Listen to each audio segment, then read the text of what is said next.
Hello, everyone. First, I would like to point out that I've created a new Reddit account just so that I could post this story.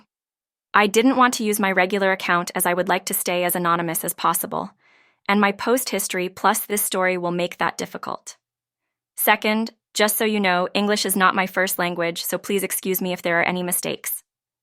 And lastly, this story happened earlier this year, but the real consequences came last week. That's why I've decided to share it now. The context: I, 35F, live in a big city in Western Europe. After graduating college, I was hired as an office assistant in a big company. Let's call it Happy Place.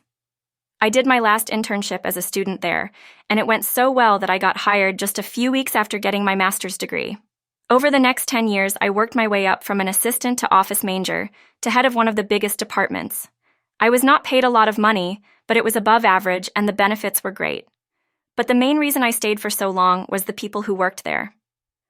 Over the year, I've made quite a few friends there, and by the year 2020, I was one of the most experienced people working in Happy Place. My colleagues often came to me for an advice about how to do this or that, and I also had a great relationship with the big bosses.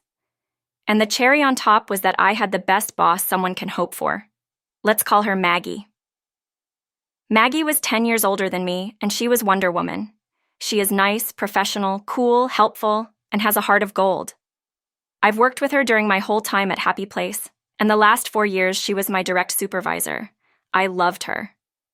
Then, in 2020, a few things happened almost at the same time, and over the course of 6 months, Happy Place turned into Sad Place.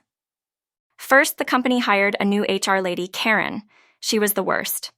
She treated everyone below her level of responsibilities, which is pretty much 99% of the staff, as if they were lesser people, talked down to everyone, and constantly made changes in the HR policies.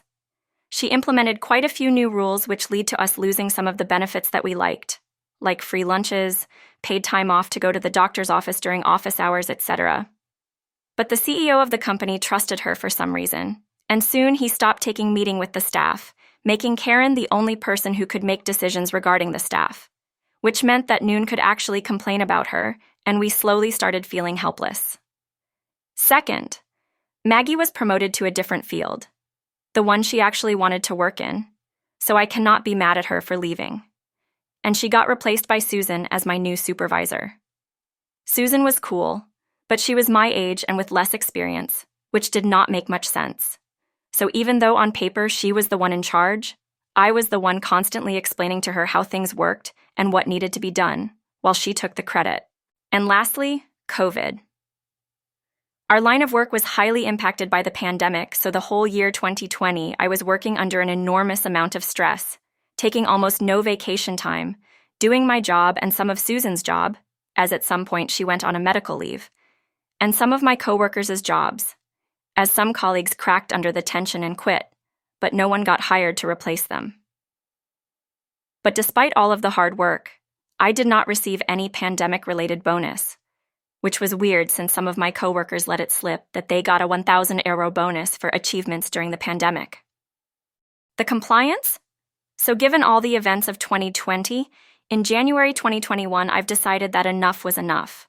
When it was time for my annual review, I've decided that I would negotiate better conditions for myself, because as much as I loved my job and the people I've worked for, I couldn't keep working so much for so little pay. As Susan was still on a medical leave, Karen was the one who did my annual review, despite the fact that I've only met her a few times, and we've never directly worked together. In preparation for the meeting, I've made a list of the things I've been putting up with, and a list of reasons why I should get a slight pay bump. I was asking for a 15% pay increase, but was happy to accept a 10%. It was not about the money. It was about knowing that there was at least a chance that management valued me as an employee, and that I was not just some sucker who did so much for not even a thank you. After making my case to Karen and carefully explaining to her what my job was and what I was actually doing, I asked her the dreaded question.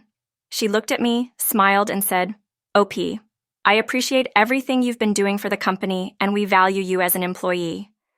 But your responsibilities and your abilities are not worth that much." I was speechless. I admit I was so angry and hurt that I felt tears coming up to my eyes. But I took a deep breath, calmed myself, and said, Thank you for your input, Karen. But I cannot keep working in these conditions, it's not worth it. Karen rolled her eyes and replied, Then you can quit, but I will be sorry to see you go. And quit I did.